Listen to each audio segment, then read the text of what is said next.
کیسے ہیں دوستو؟ امید کرتے ہیں کہ آپ سب خیریت سے ہوں گے۔ جسم فروشی پاکستان میں، یہ اس کا پارٹ 2 ہے۔ ایک ویڈیو ہم نے پہلے اپلوڈ کی ہے، اس پارٹ 1 کا لنک آپ کو ڈسکرپشن میں مل جائے گا۔ تو اس ویڈیو میں ہم نے آپ کو بتایا کہ یہ کس طریقہ کار سے یہ نیا مال لاہور یا اسلام آباد سے کراچی تک سفر کرتا ہے اور واپس آ کر پھر دوبارہ نیا ہو جاتا ہے۔ اس کے بعد اس میں مختلف قسم کی لڑکیوں کی ایک کیٹیگریز بنائی ہوتی ہے۔ 8-10 لڑکیوں کا ایک گروپ ہوتا ہے جو کہ ایک چکلے پہ یا ایک اڈے پہ قائم کرتا ہے، وہاں پہ رہتا ہے اور گاہکوں کو اپنی طرف متوجہ کرتا ہے۔ ان لڑکیوں میں یہ جو دلے یا کنجر ٹائپ لوگ ہوتے ہیں یا جو آنٹیز ہوتی ہیں، وہ لڑکیوں کو ٹیچ کرتی ہیں، سمجھاتی ہیں کہ آپ نے کرنا کیا ہے۔ ان کے لیے ایک بڑی زبردست ویل قسم کی ایک بیوٹیشین ہوتی ہے جو ان کا میک اپ کرتی ہے، اور وہ میک اپ اس اسٹائل سے کرتی ہے کہ ہر لڑکی کی ایج میں کافی ڈفرینس نظر آتا ہے۔ اور پھر ان کا جو لباس ہوتا ہے، جو ان کے لیے کپڑے لیے جاتے ہیں، وہ بھی مختلف کیٹیگریز کے ہوتے ہیں۔ بعض لڑکیوں کو جن کی ہائٹ کم ہو اور شکل سے تھوڑی سی معصوم لگتی ہوں، ان کو اسکول کی وردیاں پہنا دی جاتی ہیں۔ کچھ زیادہ اوور ایج لگنے والی لڑکیوں کو یونیورسٹی یا جینز وغیرہ پہنا دی جاتی ہیں، اور کچھ کو کالج کی کچھ مختلف کالجوں کی یونیفارم پہنا کر گاہکوں کے سامنے پیش کیا جاتا ہے۔ اور کچھ ایسے جینز والی لڑکیاں ہوتی ہیں، اور ان تمام یہ جو اڈوں پہ کام کرنے والی لڑکیاں ہوتی ہیں، وہ خوبصورت ہوتی ہیں، خوبصورتی مست ہوتی ہے۔ جو لڑکی خوبصورت نہیں ہوتی وہ صرف لوکل مارکیٹ میں یا لوکل علاقے میں ہی رہتی ہے، اور جو خوبصورت ہوتی ہیں وہ سٹی ٹو سٹی کام کرنے جاتی ہیں کیونکہ ان کی ڈیمانڈ ہوتی ہے۔ اس کا ایک پورا ایک خاندان ہے جس کو کنجر خاندان بھی کہا جاتا ہے۔ اس خاندان میں لوگ یہی دعا کرتے ہیں کہ ان کے ہاں پیدا ہونے والی اولاد لڑکی ہی ہو۔ لڑکا ہو تو ان کو زیادہ خوشی نہیں ہوتی کیونکہ وہ ان کے کام کی نہیں ہوتی۔ لڑکی ہو تو وہ اس کی پرورش بڑی زبردست قسم کی کرتے ہیں، اس کو تعلیم سے بہت دور رکھتے ہیں کہ اس کو عقل نہ آ جائے، اس کو تمیز نہ آ جائے اور یہ برے کام میں شامل ہونے سے انکار نہ کر دے۔ جیسے ہی وہ جوانی کی دہلیز پہ قدم رکھتی ہے تو اس کی ذہنی جو گروتھ ہوتی ہے، یا بچپن میں جو دیکھتی ہے کہ بچہ جو دیکھے گا کہ اس کے گھر میں مختلف لوگ آ رہے ہیں، مختلف عوام آ رہی ہے جو ان کے رشتہ دار بھی نہیں ہیں، تو بچوں کے ذہن شروع سے ہی خراب کرنے شروع کر دیتے ہیں، اور پھر ان کو تعلیم بھی ویسی دی جاتی ہے۔ کنجر خاندان کی میں بات کر رہا ہوں۔ تو جب لڑکی جوانی کی دہلیز پہ آتی ہے تو اس کی ان کو پتہ ہوتا ہے، ان دلوں کو یا ان آنٹیوں کو، کہ کون سے لوگ زیادہ پیسے والے ہیں۔ یہ گاہک بھی وہ اپنے پاس رکھتی ہیں جو مالدار ہوں۔ تو یہ پھر جو مالدار عیاش لوگ ہوتے ہیں ان کو فون پہ بتاتے ہیں کہ ایک نیا نگ ہمارے پاس ہے، یہ ایک نیا پیس ہے، برانڈ نیو ہے، سیل پیک ہے، تو پھر اس کی قیمت لگائی جاتی ہے جو کہ لاکھوں میں ہوتی ہے، کیونکہ فرسٹ ٹائم لڑکی کے ساتھ کرنا ہوتا ہے پردہ بکارت کا، اور وہ خون والا ایشو ہوتا ہے۔ گارنٹی دی جاتی ہے کہ لڑکی بالکل کنواری ہے، خون نکلے گا، تو اس کی قیمت بہت زیادہ ہیوی ریٹس پہ لگتی ہے، لاکھوں روپے کی ڈیمانڈ کی جاتی ہے۔ پاکستان میں ہمارے معاشرے میں بہت سارے ایسے لوگ ہیں جو کہ جن کے پاس پیسہ بہت زیادہ ہے، سوچ سمجھنے کی صلاحیت سے زیادہ پیسہ ان کو مل جاتا ہے، تو وہ ایسے عیاشیوں میں پھر اڑاتے ہیں، اور ان کی خواہش ہوتی ہے کہ جب بھی ہم بیسری یا جنسی فیئر کریں تو وہ لڑکی بالکل کباری ہو، تو اس کے لیے وہ پیسہ بہاتے ہوئے دیر بھی نہیں کرتے۔ تو اس طرح جو نئی لڑکی مارکیٹ میں لائی جاتی ہے اس کی بھرپور قیمت وصول کر کے اس کو اس کام میں لایا جاتا ہے۔ اس کے بعد بھی 6-7 مہینے وہ کنواری ہی رہتی ہے، کیونکہ جب بھی اس کو کسی سے انٹروڈیوس کروایا جاتا ہے تو یہی کہا جاتا ہے کہ یہ بالکل نیا پیس ہے، نیا مال ہے، نیا نگ ہے، تو اس کی عام لڑکیوں سے زیادہ قیمت وصول کی جاتی ہے۔ اس کے بعد پھر بہت ساری ایسی خواتین ہیں اس محلے میں یا اس بازار میں یا اس کیٹیگری میں جو مجبور ہو کر کام کرتی ہیں۔ 100 میں سے تقریباً 5% ایسی لڑکیاں ضرور ہوں گی جو مجبور گھریلو حالات کی وجہ سے، جن کے گھر والے ان کو سپورٹ نہیں کرتے، شوہر نشہ وغیرہ کرتے ہیں، بچے پالنے ہوتے ہیں، تو ایسی خواتین بھی اس کام میں ملوث ہیں، لیکن یہ بہت کم ہے۔ اگر آپ 100 لڑکیوں کا انٹرویو کریں تو ان میں سے 5-7 لڑکیاں ایسی ہوں گی جو کہ مجبوری کی وجہ سے یہ کام کرتی ہیں۔ باقی یہ ایک پورا جو کنجر فیملی ہے، کنجر خاندان ہے، یہ انہی کے ہی لوگ ہوتے ہیں، انہی کی لڑکیاں ہوتی ہیں، وہ وہ اس کام کو برائی نہیں سمجھتے، وہ کہتے ہیں کہ یہ ہمارا کاروبار ہے، اس کو جیسے عام پیشے ہم کہتے ہیں کہ یہ ہمارا کام ہے، یہ ہمارا بزنس ہے، تو وہ اس کو بزنس کے طور پہ ڈیل کرتے ہیں۔ ان کنجر خاندان میں یہ ایک کام ہٹ کے ان کی باقاعدہ شادیاں ہوتی ہیں، ان کے بچے ہوتے ہیں، ان کے باقاعدہ رسم و رواج جیسے بھی ہوتے ہیں، جیسے عام لوگوں کے ہوتے ہیں، ان کا سارا کچھ ویسا ہوتا ہے۔ ایک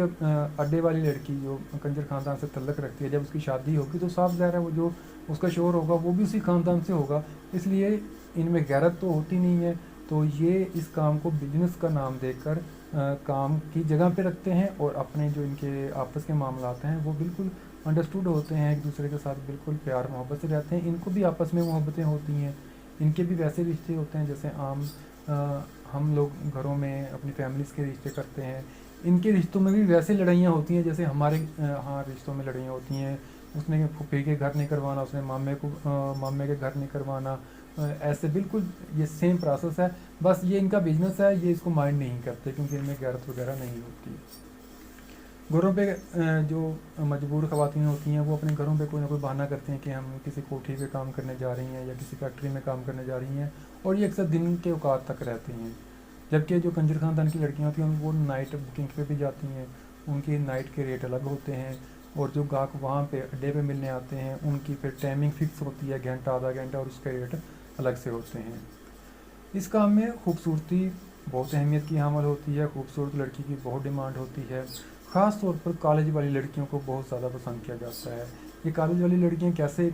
ہوتی ہیں؟ کیا یہ اوریجنل کالج کی لڑکیاں ہوتی ہیں؟ ایسا بالکل بھی نہیں ہے، ایسا ہماری سوچ ہے۔ یہ ایسا کرتے ہیں کہ لڑکیوں کو کالج کی یونیفارم پہنا کے ایک بستہ دے کر اور چند کتابیں دے کر ان کو اپنے اڈوں پہ بٹھا دیتے ہیں، تاکہ جب گاہک آئے تو اسے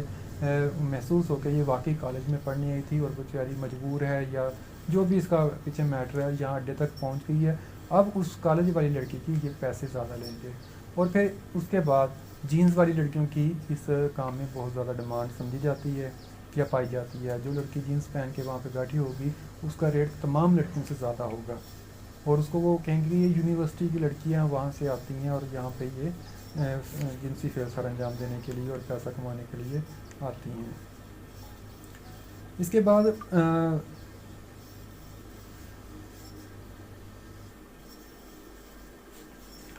یہ ہم نے آپ کے ساتھ جو جتنی انفارمیشن شیئر کی ہے یہ لوکل بیسس پہ ہے، یہ مختلف ہمارے علاقوں میں، مختلف علاقوں میں جو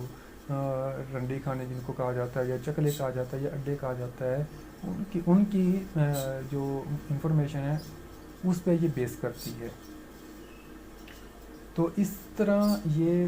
جو جسم فروشی کے اڈے ہیں یہ پاکستان میں یہ کام تو کافی عرصے سے چل رہا ہے، لیکن پاکستان میں آج کل یہ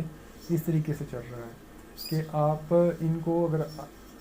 ڈائریکٹ جا کر ڈیل نہیں کر سکتے۔ آپ کے لیے ضروری ہے کہ کسی بھی اڈے تک پہنچنے کے لیے آپ کو ایک موبائل نمبر آپ کے پاس ہونا چاہیے، جو کہ وہاں کے ہیڈ کا یا وہاں کی میڈم کا ہوگا، وہ آپ کا ٹیلی فون پہ تھوڑا سا انٹرویو کرے گی، پھر وہ آپ کو اپنے اڈے تک لے کے آئے گی۔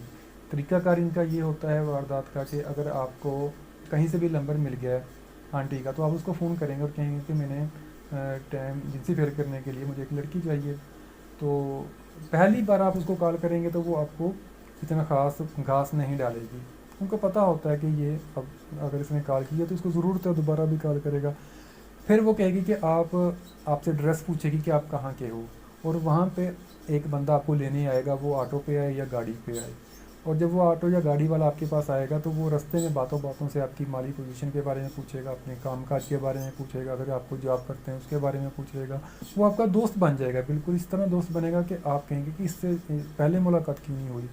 پھر وہ ساری انفارمیشن اس میڈم تک وہ پہنچا دے گا، اور اس کے بعد پھر میڈم کیونکہ وہ روزانہ ہر وقت مختلف لوگوں سے ملتی ہے، لوگوں کے رویے اس کو پتہ ہوتا ہے، تو وہ پھر آپ کو آپ کی شخصیت کے مطابق ایسا ڈیل کرے گی کہ آپ اسی کے ہو کر رہ جائیں گے، آپ مجبوراً بار بار وہاں جانے کو آپ کا دل کرے گا، تو آپ اس گناہ کے چکر میں بالکل ایسے پھنس جائیں گے جیسے مچھلی جال میں پھنس جاتی ہے اور نکلنے کا کوئی چارہ نہیں ہوتا۔ تو ویڈیو بنانے کا مقصد یہ تھا کہ آپ کے ساتھ انفارمیشن شیئر کی جائے اور اس کے ساتھ آپ کو ایک جو لوگ بھی اس کام میں ملوث ہیں ان سے ریکویسٹ ہے یا وہ یہ بات سمجھ لیں کہ یہ گناہ کا کام ہے. اگر آپ سے ضبط نہیں ہوتا تو آپ روزے رکھیں, اپنے ذہن کو کسی کام میں لگائیں, آپ خود کو بیسی رکھیں, اس کے بارے میں نہ سوچیں. جتنا آپ جنسی فعل کے بارے میں سوچیں گے اتنا زیادہ آپ مجبور ہوتے جائیں گے, آپ کی جسم آپ سے تقاضا کرتا رہے گا کہ یہ کام ہونا چاہیے, اور آپ گناہ کی دلدل میں پھنسے رہیں گے. سب سے بڑا نقصان گناہ, نہ دنیا میں آپ کی نہ آخرت آپ کی. اس سے چھوٹا جو اس کا نقصان ہے وہ جسمانی کمزوری, اس سے چھوٹا جو اس کا نقصان ہے وہ بدنامی کا ڈر. اگر آپ پکڑے جائیں, پولیس والے آپ کی چترول بھی کریں گے, آپ کے گھر والوں کو اطلاع دی, تو آپ کیسے گھر والوں کا سامنا کر سکتے ہیں؟ آج کل تو اتنے لوگ ایڈوانس ہیں کہ وہ وہاں پہ جانا گوارا نہیں کرتے ایسی جگہوں پہ, تو اپنے فارم ہاؤس پہ فون کر کے بلوا لیتے ہیں یا کسی پرائیویٹ ہوٹل میں بلوا لیتے ہیں. اور کچھ ہمارے ہاں جو ہوٹل بنے ہوئے ہیں, پرائیویٹ قسم کے ہوٹل ہیں, وہ بھی یہ کام سر انجام دے رہے ہیں. آپ ہوٹل میں جائیں, آپ کو ویٹر ایسی ملے گی کہ وہ آپ کو تھوڑی سی لفٹ کرائے گی, آپ کا دل کرے گا. یا آپ کو اگر کمرہ چاہیے ہوتا ہے تو جو اڈے مینیجر ہوتا ہے جہاں پہ آپ فون کر کے یا لڑکی منگواتے ہیں یوز کرنے کے لیے, تو وہ ہوٹل کی بکنگ بھی کروا دیتا ہے. تو ہمارے معاشرے میں, ہمارے ارد گرد ایسے بہت سارے لوگ ہیں جن کی صلاح کی ضرورت ہے. آپ لوگوں سے ریکویسٹ ہے کہ آپ ان کی بھی صلاح کریں, کوشش کریں. ایسے جا کے آپ کسی کو اگر سمجھائیں گے تو وہ آپ کے ساتھ لڑائی جھگڑا کرے گا, آپ کی بات نہیں سنے گا, برا سلوک کرے گا. تو ہمیں ضرورت نہیں ہے ایسے لوگوں کو سمجھانے کی. ہمیں ضرورت ہے جسٹ اپنے فرینڈس کو سمجھانے کی. میں اپنے دوستوں کو سمجھاتا ہوں کہ آپ یہ کام نہ کریں اگر کوئی کر رہا ہے, تو وہ اپنے دوستوں کو سمجھائیں گے, وہ اپنے دوستوں کو سمجھائیں گے. اسی طرح ایک چین بنتی جائے گی اور لوگوں کو شعور آتا جائے گا. اس کا آپ کو نقصان, اس کے جو نقصانات ہوتے ہیں جسمانی کمزوری والے, یہی آپ اگر لوگوں کو بتا دیں تو بہت سارے لوگ اسی وجہ سے رک جائیں گے, اور اپنی صحت, اپنی جوانی اور اپنی پیسہ جو کمایا ہوتا ہے, جو آپ کی کمائی ہوتی ہے, دولت ہوتی ہے, وہ ایسے خراب نہیں کریں گے. تو اس کا بہترین حل جو ہے وہ تو شادی ہے. شادی کر لیں تو سب سے بہترین حل ہے. اس کے علاوہ بہت سارے حل ہیں کہ آپ مصروف ہو جائیں, آپ دینی کاموں میں لگ جائیں, آپ لوگوں کی خدمت میں لگ جائیں, آپ اپنا ذہن اس طرف نہ لے کے جائیں, تو آپ کو یہ طلب پیدا نہیں ہوگی. امید ہے کہ آپ کو ہماری ویڈیو پسند آئے گی. Thanks for watching.